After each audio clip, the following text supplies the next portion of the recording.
I remember quite vividly hearing about the first reports of HIV around 1981. The epidemic had not yet transpired in Vancouver, in Canada. And for us, it was a little bit like a remote issue, something that was happening down in the States. And we really did not have an understanding that this was going to actually materialize into what eventually became. It didn't take very long, and within a couple of years, I was sort of the junior member of the respiratory team at St. Paul's Hospital, and I became basically inundated with cases of pneumocystis pneumonia that were coming through the emergency room. We were in the midst of an emergency, in the midst of an epidemic, and to be honest with you, we did not see it coming. It was very quick, it was very devastating. And interestingly enough, it affected the neighborhood where my hospital was situated. So it was like we were engulfed by all of this action, and it was really a very difficult time. You know, the whole history of our involvement with HIV research has been a sequence of sort of incremental steps that led us to overcome what at one point seemed to be an overwhelming catastrophe, disaster in front of us. Pneumonia, the pneumocystis pneumonia was killing people right, left, and center.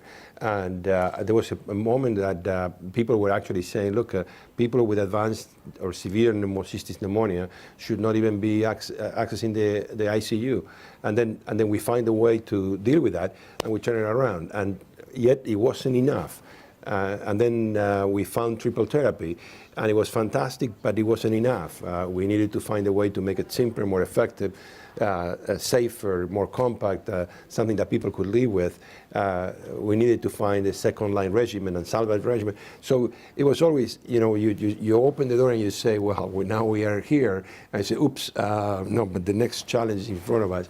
And you know, it continues to be like that. But the truth is that we are now at a point where we truly can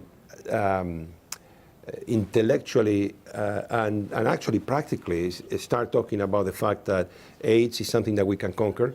And I'm not afraid to say an AIDS-free generation is something that we can actually deliver if we work together and implement everything that we know. From the behavioral to the social and the programmatic and ultimately the treatment as prevention, we can actually prevent premature mortality, prevent progression to AIDS, and even more important from a societal perspective, we can actually turn the epidemic around with regards to new transmissions. So, you know, this is a very exciting time. You know, the moment that we had a treatment that worked, it was a matter that we could celebrate. But it became very apparent very quickly that the celebration was a very private celebration. It was going to really address the needs of the people that had the means to access this treatment, whether because they were living in countries that were going to subsidize the treatment or because they had the money to actually access those kind of treatments. So that created a lot of tension, and we felt an urgent need to do something about it, and it was difficult. But then at the bigger scale, we had the problem that while we could celebrate this in the north, there was really no hope that the medicines were ever going to find their way to the south, and so us and more so our colleagues down from the south and the communities in the south started asking for access, and IAS made a very courageous decision, and Mark Weinberg deserves a lot of credit for it, for bringing the conference to Durban. And while there were previous conferences that addressed the issue intellectually, bringing the conference to Durban was a very bold statement. And I think that it played a critical role in basically opening the floodgates. And although initially the resources trickled down slowly, it really started a whole process of an evolution, if you want, that allowed for the role of antiretroviral therapy that we're seeing today, which is, of course, is half, a quarter, or a fifth of what it should be, but it's an order of magnitude bigger than what many people felt that it was actually possible. My area of predominant focus has been treatment and prevention, but I'll be the first one to recognize that treatment and prevention for prevention of morbidity, mortality, and secondarily prevention of HIV transmission, it can only take us this far.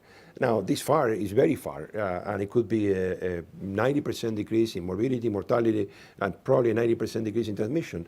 A paper presented today by the UNH group clearly demonstrates that that's within the expectations, even without having a 100% optimization of the strategy. This is a realistic potential goal. But we need to understand that there is going to take a whole lot of investment in the social sciences to be able to create environment for this to be able to happen. We are not going to need to address the stigma, discrimination, and inappropriate criminalization of HIV and related factors or populations that are most affected, because if we don't address that, it doesn't matter what the science tells us, we're not going to be able to implement anything. And then once that's done, if we really want to finish the job, we're going to need a cure, but a real cure, and a vaccine. Without the cure and the vaccine, both being highly effective, we just cannot finish the job. And so nobody should be deluded to think that this is the end of anything. Well, I remember the days where we were starting this fight, and it was us and them, the affected community, and then them, the activists, and there were lots of us and them kind of divisions, if you want. I think that over the years and the last decade, if you want, there has been a convergence by which many of us have realized that we, coming from the scientific community or from the treating community or for the health systems communities, we're not really doing any service to anybody by sitting in our offices writing papers or coming up with the next solution if we actually don't become part of the movement to ensure that we actually implement what we already know. And I actually tried to highlight during my tenure as president of the IAS the fact that if we had this much knowledge available to us to effectively change the course of the epidemic, the implementation gap was actually gigantic.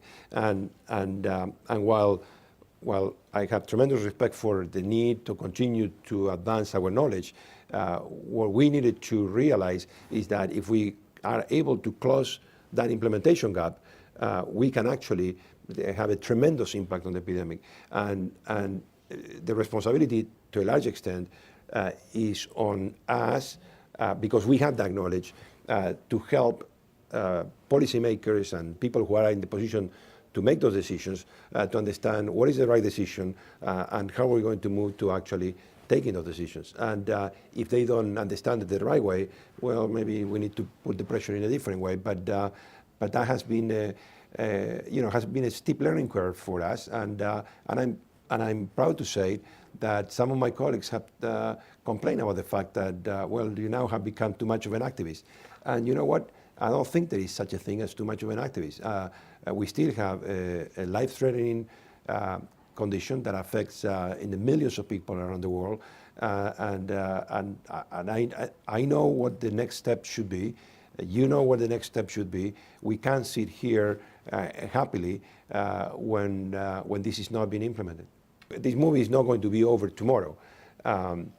We can change the course, we can change the outcome, we can change the end. Hopefully we can make it come closer, but it's going to take a lot of determination, a lot of focus.